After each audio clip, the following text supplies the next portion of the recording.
बी ए भाग 3 सेमिस्टर 5 मधील पहिल्या युनिटचं शेवटचं चॅप्टर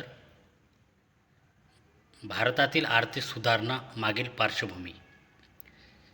आर्थिक सुधारणा कार्यक्रम लागू करणे मागील काही प्रमुख कारणं होते आणि या कारणामुळेच आपण नवीन आर्थिक सुधारणा ह्या लागू केल्या होत्या. 1951 पासून आपण पंचवार्षिक योजना लागू केल्या होत्या आणि त्या अनुषंगानं देशाचा विकास करण्याचा प्रयत्न मोठ्या प्रमाणात झाला. बऱ्याच अंशी देशाचा विकासही झाला. पण 1991मध्ये नवीन आर्थिक सुधारणा आपण जाहीर केल्या. त्यामध्ये अनेक बदल केलेले आहेत. मग हे सगळे बदल आपण का केले यामागे काही कारणं होते, पार्श्वभूमी होती आणि तीच आपल्याला या प्रकरणामध्ये अभ्यासायची आहे. पहिलं आहे राजकोषीय असंतुलन. राजकोषीय धोरणामध्ये असंतुलन होतं. आता राजकोषीय म्हणजे काय, तर राजकोषीय म्हणजे सरकारचं आय आणि व्यय यांच्यामध्ये असंतुलन होतं. आय व्यय म्हणजे सरकारचा खर्च आणि सरकारचे उत्पन्न. म्हणजे सरकारचा खर्च जास्त होता, उत्पन्न कमी होतं. म्हणजे यामध्ये तूट होती, असंतुलन होतं. हे असंतुलन दूर करण्यासाठी आपण नवीन आर्थिक सुधारणा स्वीकारल्या होत्या. हे एक त्यामागचं मोठं असं कारण आहे. दुसरं कारण आहे शोधनशेषातील असंतुलन. शोधनशेष जे आपण विदेशी व्यापार करतो, आयात निर्यात, ज्या देशामध्ये आयात जास्त आहे, निर्यात कमी आहे, अशावेळी त्या देशामध्ये शोधनशेषामध्ये असंतुलन निर्माण होते आणि हे असंतुलन खूप मोठ्या प्रमाणात वाढल्यामुळे आपल्याला नवीन आर्थिक सुधारणा करणं हे भाग पडलं. नंबर 3 आहे विदेशी मुद्रा भांडारात घट. विदेशी गंगाजळी, परकीय गंगाजळी आपण ज्याला म्हणतो, की जे आपल्याला विदेशातून मिळत असते, विदेशी चलन ते असते आणि हे अनेक मार्गातून मिळते. जसं ते निर्यातीपासून मिळते, परकीय गुंतवणुकीमुळेही सुद्धा मिळत असते. तर या विदेशी मुद्रा भांडारामध्ये मोठ्या प्रमाणात घट झालेली होती आणि ही घट भरून काढण्यासाठीच नवीन आर्थिक सुधारणा लागू करण्यात आल्या. नंबर 4 आहे मुद्रास्फीतीत वाढ. मुद्रास्फीतीत वाढ म्हणजे भाववाढ. देशामध्ये मोठ्या प्रमाणात भाववाढ झाली होती.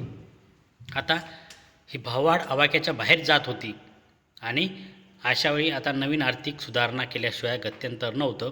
हे सुद्धा एक महत्त्वपूर्ण कारण आहे की आपण आर्थिक सुधारणा ह्या स्वीकारल्या होत्या, की मुद्रास्फीतीत वाढ झाल्यामुळे. नंबर 5 आहे आंतरराष्ट्रीय वित्तीय संस्थांचा दबाव. आंतरराष्ट्रीय वित्तीय संस्था आहेत, IMF आहे, इंटरनॅशनल मॉनिटरी फंड ज्याला आपण आंतरराष्ट्रीय नाणेनिधी म्हणतो. त्यानंतर WB वर्ल्ड बँक आहे. ह्या अशा काही आंतरराष्ट्रीय वित्तीय संस्था होत्या, त्यासुद्धा भारताला हे नवीन आर्थिक सुधारणा असं त्या म्हणत होत्या आणि हा दबाव वाढत चालला होता. यामुळे सुद्धा आपण नवीन आर्थिक सुधारणा स्वीकारलेल्या आहेत. त्यानंतर आहे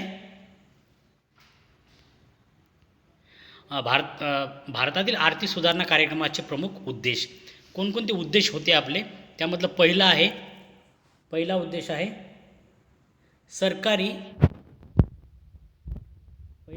सरकारी नियंत्रणे व नियम शिथिल करून खाजगीकरण, उदारीकरण व जागतिकीकरण यास प्रोत्साहन देणे. सरकारी नियंत्रणे बऱ्याचशा सार्वजनिक उद्योग असतील किंवा इतर अनेक गोष्टी होत्या ज्यावर सरकारचे नियंत्रण होते, हे नियम शिथिल करणे. तर तसेच जे उद्योग सरकारी मालकीचे आहेत त्याचं खाजगीकरण करणे, उदारीकरण करणे आणि जागतिकीकरणाला प्रोत्साहन देणे हा एक उद्देश डोळ्यासमोर ठेवून भारतामध्ये नवीन आर्थिक सुधारणा करण्यात आल्या होत्या. नंबर 2 आहे परवाने, रजिस्ट्रेशन, पोलीस राज, नोकरशाही, अनुदाने यामध्ये घट करून पूर्णतः समाप्त करणे.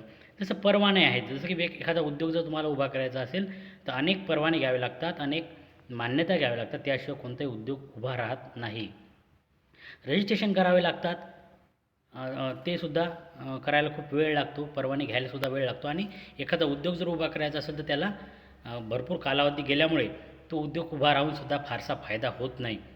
कारण एखादी वस्तू निर्माण करायची असेल तर ती काळानुरूप त्या वस्तूमध्ये बदल होत असतात आणि एखादे प्रोजेक्ट जर आपण सँक्शन करायला जर वेळ लागत असेल तर तोवर ती वस्तू ही जुनी वाटायला लागते. मग म्हणून असे उद्योग उभे करूनही फायदा होणार नाही आणि म्हणून ही परवाना असेल, रजिस्ट्रेशन असेल, यामध्ये जी काही दिरंगाई होत होती ही दिरंगाई कमी करणे किंवा ती हळूहळू समाप्त करणे हा सुद्धा एक या नवीन आर्थिक सुधारणा मागचा महत्त्वपूर्ण उद्देश होता. त्यानंतर हे पोलीस राज असेल, नोकरशाही असेल, वेगवेगळ्या उद्योगाला मिळणारे अनुदान असेल, हे हळूहळू कमी करणे, कालांतराने ती समाप्त करणे हा सुद्धा एक प्रमुख उद्देश या नवीन आर्थिक सुधारणांच्या मागचा होता. त्यानंतर आहे नंबर 3, आर्थिक मुक्ततेच्या अंतर्गत विदेशी गुंतवणूक, विदेशी स्पर्धा, कार्यकुशलता, आधुनिकीकरण इत्यादींना प्रोत्साहन देणे. बघा, आर्थिक मुक्ततेच्या अंतर्गत विदेशी गुंतवणुकीला प्रोत्साहन देणे. विदेशी गुंतवणूकदार जोवर आपल्या देशात येणार नाहीत तोवर आपल्या परकीय गंगाजळीमध्ये वाढ होणार नाही. आणि म्हणून परकीय चलन जर आपल्याला हवं असेल तर विदेशी गुंतवणुकीशिवाय पर्याय नाही. ज्याला FDI, फॉरेन डायरेक्ट इन्व्हेस्टमेंट असं म्हणतात. हा म्हणजे प्रत्यक्ष विदेशी गुंतवणूक, यामध्ये मोठ्या प्रमाणात आपल्या परकीय गंगाजळी किंवा विदेशी मुद्रा मिळत असते आणि ती देशाच्या आयातीसाठी वापरली जाते. त्यानंतर विदेशी स्पर्धा. अनेक उद्योग आहेत जे जागतिक लेवलला काम करतात. अशा उद्योगांना जर आपल्याला स्पर्धा निर्माण करायची असेल, आपले उद्योग जर त्यामध्ये स्पर्धेत टिकवायचे असतील तर त्यांना तेवढं सुदृढ किंवा स्पर्धेसाठी योग्य आपल्याला बनवणेसुद्धा आवश्यक होतं. हा सुद्धा एक महत्त्वपूर्ण उद्देश होता. त्यासाठी आपल्या देशातील जे मजूर आहेत, जे काही उद्योग आहेत त्यामध्ये कार्यकुशलता वाढवणे, त्याचं आधुनिकीकरण करणे आणि यासाठी सगळ्यांना प्रोत्साहन देणे अत्यंत आवश्यक होतं. भारतीय अर्थव्यवस्थेची जागतिक अर्थव्यवस्थेची सांगड घालणे. भारतीय अर्थव्यवस्था जी काही 1991 पूर्वी जी काही विकसनशील होती, विकासाच्या मार्गावर होती, तिला अजून प्रोत्साहन देऊन तिला जागतिकीकरणाशी जोडणे हा सुद्धा एक महत्त्वपूर्ण उद्देश या भारतातील नवीन आर्थिक सुधारणाच्या मागे होता. त्यानंतर नंबर 4 आहे भारतीय लोकांच्या गुणवत्तेत वाढ करून लोकांची गुणवत्ता वाढणे. गरिबी असेल, निरक्षरता असेल, आजारपण, कुपोषण ह्या सगळ्यावर मात करणे. यासाठी मुद्रास्फीतीमध्ये घट करून आणणे आदी आर्थिक सामाजिक समस्याची सोडवणूक करून लोकांच्या राहणीमानाची पातळीमध्ये वाढ करणे. तर गरिबी आहे, निरक्षरता आहे, आजारपण आहे, यातून सगळ्यातून त्यांना मुक्तता करून त्या लोकांना सुदृढ बनवणे, त्यांच्या राहणीमानामध्ये वाढ करणे हा सुद्धा एक प्रमुख उद्देश या नवीन आर्थिक सुधारणांच्या मागे होता. त्यानंतर आहे भारतातील प्रमुख आर्थिक सुधारणा आणि त्याची प्रगती.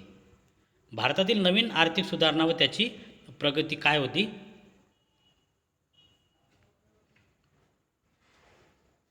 पहिला आहे विदेशी व्यापारी धोरणा सुधारणा. नवीन आर्थिक सुधारणा करताना आपण सगळ्यात पहिले जर काम केलं असेल ते होतं विदेशी व्यापारी धोरणात सुधारणा केली. जो विदेशी व्यापार होता, जी आपली आयात निर्यात होत होती, त्यामध्ये सुधारणा करण्यात आली. अनेक आयातीवर आपले निर्बंध होते, ते निर्बंध उठवण्यात आले. अनेक निर्यातक्षम असे उद्योग होते, त्यांची निर्यात फारशी नव्हती, ती निर्यात वाढवण्याचा प्रयत्न झाला. म्हणून विदेशी व्यापारात सुद्धा सुधारणा मोठ्या प्रमाणात करण्यात आली. त्यानंतर औद्योगिक धोरणात सुधारणा. उद्योग आपण अगोदरही पाहिलं, रजिस्ट्रेशन असेल, वेगवेगळे परवाने असतील, हे परवाना धोरण शिथिल करण्यात आले. कमीत कमी परवान्यामध्ये कसा उद्योग उभा राहील यासाठी प्रयत्न करण्यात आले. आणि म्हणून औद्योगिक धोरणात सुधारणा केली, ज्यामुळं ज्या व्यक्तीला जर उद्योग उभा करायचा असेल तो सहजासहजी तो उद्योग उभा करू शकत होता. अनेक सार्वजनिक उद्योगाचं खाजगीकरण करण्यात आलं. हे औद्योगिक सुधारणा करून मोठ्या प्रमाणात उद्योग कसा उभा राहील यासाठी प्रयत्न केला गेला. विशेष करून जे मेट्रो सिटीमध्ये उद्योग होते, अशा उद्योगांना जर ग्रामीण भागामध्ये काही त्यांच्या युनिट उभे करायचे असतील किंवा नवीन औद्योगिक MIDC असतील किंवा औद्योगिक परिसर जर डेव्हलप करायचा असेल तर त्याला मान्यता देण्यात आली. नंबर 3 आहे राजकोषीय धोरणात सुधारणा. जसं आपण अगोदर शिकलो, सरकारचा आय आणि व्यय म्हणजे सरकारचं उत्पन्न आणि सरकारचा खर्च या राजकोषीय धोरणात सुधारणा करण्यात आली. अनेक छोटे टॅक्स होते जे कमी करण्यात आले. अनेक गोष्टीवर टॅक्स नव्हता, त्याच्यावर टॅक्स लावण्यात आला. टॅक्स भरण्याची जी काही पद्धती आहे ती सोपी करण्यात आली, की ज्यामुळे जास्तीत जास्त लोकांनी टॅक्स भरावा. त्यानंतर आहे सार्वजनिक व्यवस्थापनात सुधारणा. जे सरकारच्या मालकीचे जे उद्योग होते, सरकारच्या मालकीचे जे काही वित्तीय क्षेत्र होते, त्यामध्ये त्याच्या व्यवस्थापनात सुधारणा करण्यात आली. काही उद्योग हे तोट्यात चालू होते, त्यांना फायद्यात कसं आणता येईल, नफ्यात कसं आणता येईल त्यासाठी प्रयत्न झाले. आणि एकूणच त्या सार्वजनिक क्षेत्राची कायापालट करण्याचा प्रयत्न या नवीन आर्थिक सुधारणात केला गेलेला आहे. त्यानंतर आहे नंबर 5 वित्तीय बँकिंग क्षेत्रात सुधारणा. वित्तीय बँकिंग क्षेत्रात सुधारणा. बँकिंग क्षेत्रामध्ये आमूलाग्र बदल करण्यात आले. त्यासाठी नरसिंह समिती नेमण्यात आली, किंवा नरसिंह जे होते की जे RBIचे गव्हर्नर माजी गव्हर्नर होते. त्यांच्या अध्यक्षतेखाली समिती स्थापन करून वित्तीय क्षेत्रामध्ये आमूलाग्र बदल करण्यात आला. जसं की अनेक बँका ह्या तोट्यात चालू होत्या. काही बँकाची वसुली होत नव्हती, कर्जाची वसुली होत नव्हती. अनेक अशा समस्या त्यांना होत्या. त्या समस्यावर मात करण्याचा सुद्धा प्रयत्न केला गेला. त्यानंतर काही बँकांना काही भागामध्ये शाखा ओपन करायच्या, तर नवीन शाखा ग्रामीण भागामध्ये वाढवायच्या होत्या. त्यासाठी सुद्धा या मोठ्या प्रमाणात प्रयत्न केल्या गेले. त्यानंतर आहे मौद्रिक नंबर 6 मौद्रिक व प्रत्यय नीतीत सुधारणा. मौद्रिक व प्रत्यय नीती सुधारणा. मौद्रिक धोरण हे साधारण त्या देशाच्या केंद्रीय बँकेचे धोरण असते. तर भारतामध्ये RBIचे जे धोरण असते त्याला मौद्रिक धोरण म्हणतात. मग त्या मौद्रिक धोरणामध्ये काही सुधारणा करण्यात आल्या. प्रत्यय नीतीत सुधारणा. प्रत्यय जे काही बँका पतपैसा निर्माण करतात त्यामध्ये सुद्धा मोठ्या प्रमाणात सुधारणा करण्यात आल्या, जेणेकरून जास्तीत जास्त हे मौद्रिक धोरण जे कसं लागू करण्यात येईल यासाठी सुद्धा प्रयत्न करण्यात आले.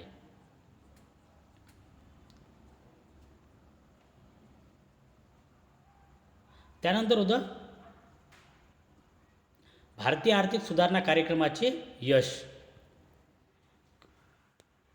त्यामध्ये पहिलं आहे सकल घरगुती उत्पादनात वाढ.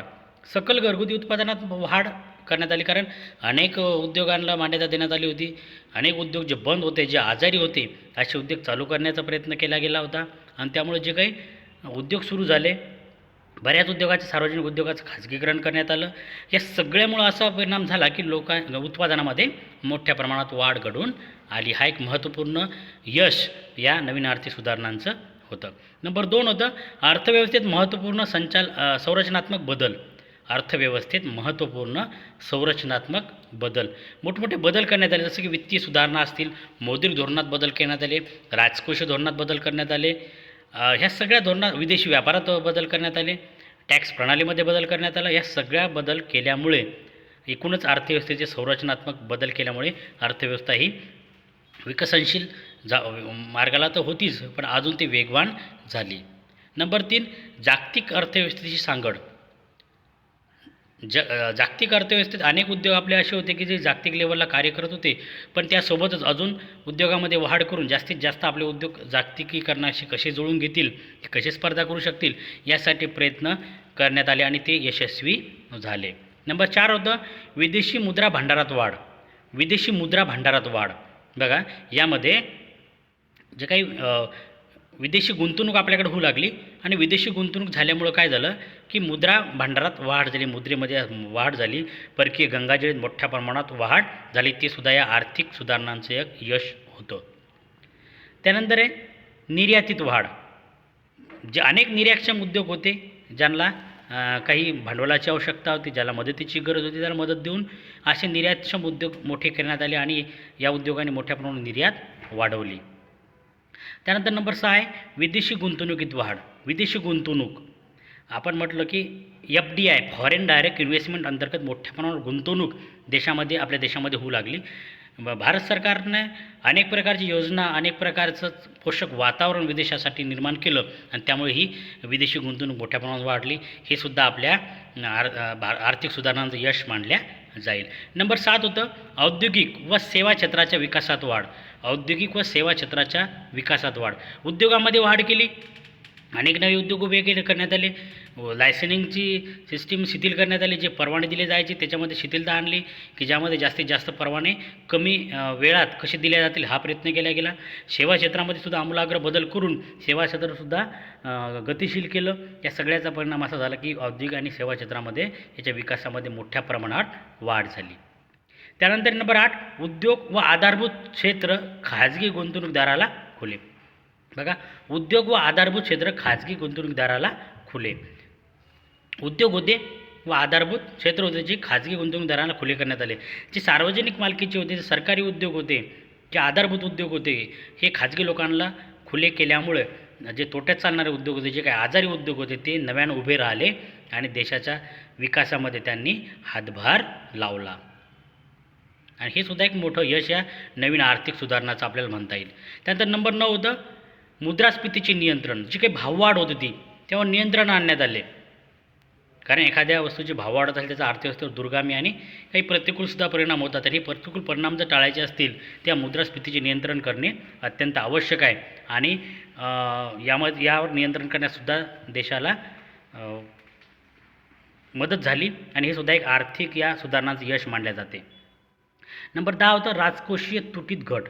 राजकोषीय तूट आपण अगोदर शिकली. सरकारचं आय आणि व्यय, सरकारचं उत्पन्न, सरकारचा खर्च. जेव्हा सरकारचं उत्पन्न कमी आणि खर्च जास्त होते तेव्हा राजकोषीय तूट निर्माण होते. आणि ही तूट भरून काढण्यासाठी सरकारच्या उत्पन्नाचे स्रोत सरकारला वाढवावे लागतात. आणि या आर्थिक सुधारणामुळे अनेक सरकारच्या जे काही उत्पन्नाचे स्रोत वाढल्यामुळे ही तूट भरून काढण्यासाठी सरकारला मदत झाली आणि म्हणून ही राजकोषीय तूट घट झाली. अनेक उद्योग हे फायद्यात चालू असल्यामुळे हे सगळे यश या भारतातील नवीन आर्थिक सुधारणामुळे झाल्याचं आपल्याला पाहावयास मिळते. त्यानंतर आहे भारतीय आर्थिक सुधारणा कार्यक्रमाचे अपयश. भारतीय आर्थिक सुधारणा कार्यक्रमाचे अपयश. त्यामधलं पहिलं होतं आर्थिक व राजकीय स्वातंत्र्य संपुष्टात येण्याची भीती. बघा, आर्थिक व राजकीय स्वातंत्र्य संपुष्टात येण्याची भीती. भारतात नवीन आर्थिक सुधारणा करण्यात आल्या. आपण सुरुवातीला पाहिलं विदेशी व्यापारात सुधारणा केली गेली, राजकोषीय सुधारणा करण्यात आली, मौद्रिक धोरणात सुधारणा करण्यात आली, वित्तीय क्षेत्रात सुधारणा करण्यात आली. अशा अनेक सुधारणा केल्यामुळे आर्थिक आणि राजकीय स्वातंत्र्य संपुष्टात येण्याची भीती निर्माण झाली होती. आणि हे सुद्धा एक भारतीय आर्थिक सुधारणांचे अपयश मानले जाते. त्यानंतर नंबर 2 विदेशी कर्जाचा भार कमी करण्यात अपयश. आपण एक उद्देश ठेवला होता की विदेशी कर्जाचा भार कमी करणे, पण हे विदेशी कर्ज मात्र आपलं फारसं कमी झाल्याचं दिसून येत नाही.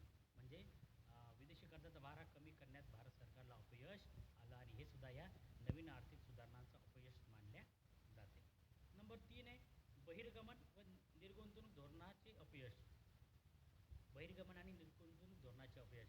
निर्गुंतवणूक धोरण म्हणजे काय, सरकारच्या मालकीचे जे उद्योग आहेत त्याचं निर्गुंतवणूकरण करणे, म्हणजे ते विकणे, ते खाजगी व्यक्तीला देणे. आणि अशा प्रकारचं निर्गुंतवणूक हे धोरण हे अपयशी झाल्याचं दिसून येते. नंबर 4 रोजगार वाढवण्यात अपयश. सरकारनं रोजगार वाढीसाठी प्रयत्न केले पण फारसे रोजगारीमध्ये वाढ झाल्याचं दिसून येत नाही. नंबर 5 गरिबी दूर करण्यात अपयश. सरकारने गरिबी दूर करण्याचे सुद्धा अनेक प्रयत्न केले गेले, नवीन आर्थिक सुधारणा लादण्यात आल्या, पण गरिबी सुद्धा कमी झाली नाही. त्यामध्ये सुद्धा सरकारला अपयश आल्याचं दिसून येते. नंबर 6 वित्तीय स्थिती सुधारणा करण्यात अपयश. वित्तीय स्थिती सुधारणा करण्यात अपयश.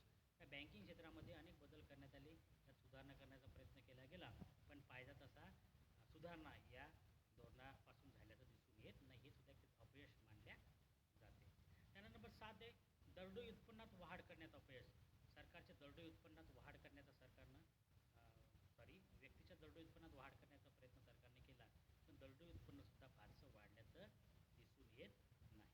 त्यानंतर नंबर 8 आहे क्षेत्रीय विषमता दूर करण्यात अपयश. अनेक क्षेत्र असे होते, अनेक राज्य असे होते, यामध्ये यांच्या विकासामध्ये विषमता असल्याचे दिसून येते. काही राज्य विकसित झाले होते तर काही कमी विकसित झाले होते. काही क्षेत्र शेती असेल हा विकसित झालाच नाही, उद्योग आणि सेवा क्षेत्रामध्ये मात्र विकास झाल्याचं दिसून येते. मग क्षेत्रीय विषमता सुद्धा दूर करण्याचा प्रयत्न झाला, पण त्यात सुद्धा या नवीन आर्थिक सुधारणांना अपयश आल्याचं दिसून येते. एकूणच काय तर भारतीय आर्थिक सुधारणा करताना असे आमूलाग्र बदल करण्यात आले. देशाच्या अर्थव्यवस्थेला नवीन उभारी देण्याचा प्रयत्न केला गेला. अनेक बाबतीत अपयश आलं, काही बाबतीत अपयश आलं, पण अनेक बाबतीत यश आल्याचं दिसून येते. एकूणच काय तर या नवीन आर्थिक सुधारणांचं जे काही सुरुवात 1991ला केली होती त्याचं फळ आज 2020 आहे. आपण ज्या आर्थिक सुधारणा केल्या होत्या त्याचं यश व त्याचे फळं आज भारतीय अर्थव्यवस्थेला मिळत आहेत हे मात्र निश्चित आहे. कारण कोणतंही एखादं रोपटं लावताना लगेच त्याचे फळं मिळणार नाहीत, पण कालांतराने त्याचे फळं हे दिसत असतात, फळं हे चाखता येत असतात. आणि निश्चितच भारतीय अर्थव्यवस्था आज अनेक बाबतीत प्रगतीपथावर आहे. आणि या अनेक बाबतीत जी प्रगतीपथावर आपली जी अर्थव्यवस्था आहे यामध्ये मोठं कारण जे असेल ते म्हणजे आर्थिक सुधारणा होत. आणि म्हणूनच या आर्थिक सुधारणा एक महत्त्वपूर्ण बदल आपल्या देशाच्या बाबतीत आपल्याला दिसून येते. आणि एक चांगली बदल तो झाल्यामुळे आज उद्योग असेल, सेवा क्षेत्र असेल आणि काही अंशी शेती क्षेत्रसुद्धा असेल, यामध्ये मोठ्या प्रमाणात वाढ झाल्याचं आपल्याला दिसून येते. आज अनेक बाबतीत आपण प्रगतीपथावर आहोत. ते सुद्धा या नवीन आर्थिक सुधारणांचं यशच आहे असं आपल्याला ठामपणे म्हणावं लागेल.